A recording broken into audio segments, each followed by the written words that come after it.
Hi everybody, this is Julia Chambers with Aberrant Crochet, and I have a crochet hook I'm working on, or actually it's going to become a crochet hook, that I wanted to just do a short little video on so that you could see something that's a little bit difficult to photograph. But I have a dowel here that I have ground down, and I'm preparing to turn into a hook, and as you'll see, this is going to become my head. And on this particular one, it's going to have quite a bit of a point. I'm not done rounding this at all.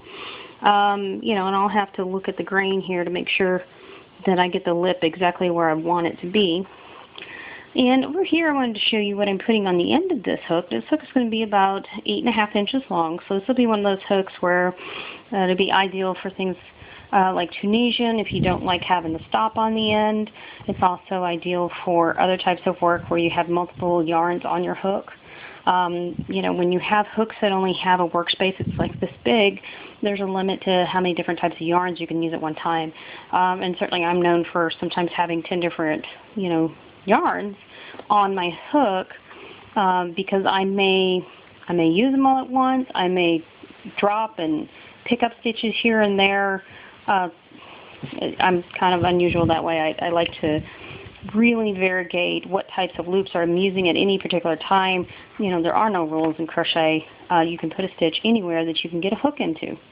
What I wanted to show you here at the end, it's kind of hard to photograph, so I wanted to do just a quick little video is what I'm putting on the end. And I've used this on my hooks before, and I like it as a means to dig around in a body of fabric I've already created with crochet, because sometimes I want to go back and I want to put a stitch into something, and I may not want to use a hook to do it because sometimes the hooks are not always that great at pulling out a loop, the exact loop I'm looking for within the stitch that's already been made.